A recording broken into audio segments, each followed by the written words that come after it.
Right. Wait a minute, posh boy. That's not how we do it. Right. Let's start at the beginning. At the first weekend, we all met at the Aardvark and soon became our cherished wee home. Christened with inappropriate RAA jokes from Callum and our first meeting with Mitch. However, the awkward introduction for most of us was delayed until the next evening, where "You're not Scottish" was all I heard all evening. After we survived our first working week with G-Chat, BBC and Wimbledon, we hit Coventry by storm. Now, Jumping Jacks was spectacular, I'm sure we all agree.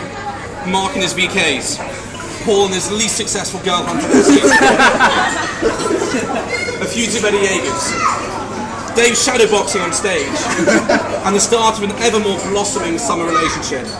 What a night.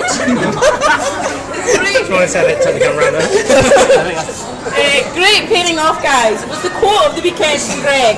Shame he put it on the JLR page instead of the Liberty one.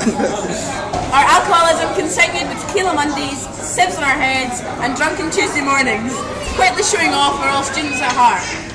The true talent came in the ice rink, with some class hat stealing and dangerous collisions. And some cracking tricks, or trips from you. Well, it was a better attempt than you trying to cut my hair. Wait a minute, hairdressing's my fault by clear. I have 4 happy customers. Well, not Dave, he went to the barbers. Alton Towers was the first group outing, but naturally I was at the 21st.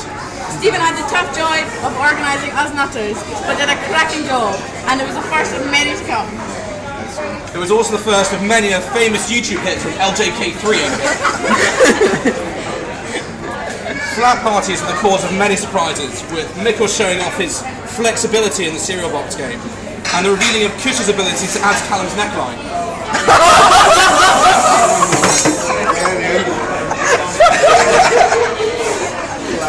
It was also where those of us in flat 301 realised how small Chris cuts his chicken. Birthdays have also been a key feature in Liberty Life, with Bob, Dave and Mikkel all showing their age. The cleaners in the Aardvark weren't too pleased with Bob's caterpillar cake, but they were also very concerned with the number of green faces that walked in after Dave's kept Cosmos. Mikkel managed to squeeze in a 2-week birthday with drunken disc golf, a beautiful rendition of Call Me Maybe, and a very kind invitation to his, albeit slightly smelly and very soggy farm. It was here where Chris and Paul found their new loves. It's a shame it's the same girl. Kira had a mysterious stain on her dress all evening. And Dave found his form. You put it. After a mixed gambling night of the dogs, it was about time we hit the city of Birmingham. Didn't think much didn't happen that night. But as the Bible says, it all started with Adam and Eve. We played a variety of sports this summer, including football, foosball, pool, snooker, pitching, putting, bowling, kayaking and disc golf. Football is where we saw the boys show off their torsos. Gutted the girls weren't keen. Many entertaining Mr. Rileys were also made of ridiculous o'clock. Kush struggled to find her balls in bowling, but Hester knew where to put hers. Callum failed to capsize anything but himself at kayaking, and then of course the event that is disc golf. Now where do I begin?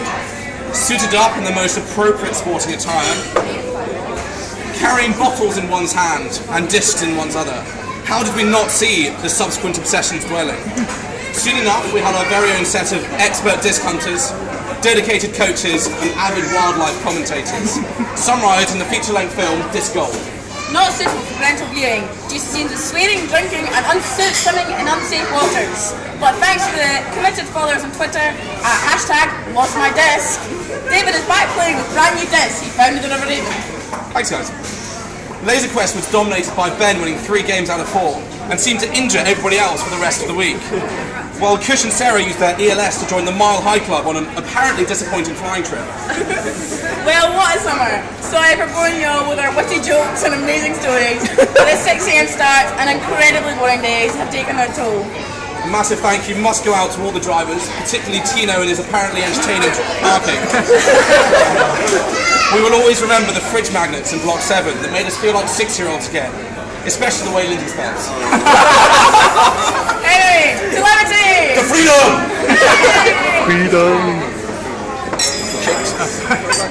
Are you still clinking? Yeah, we'll clink. Clink, Michael.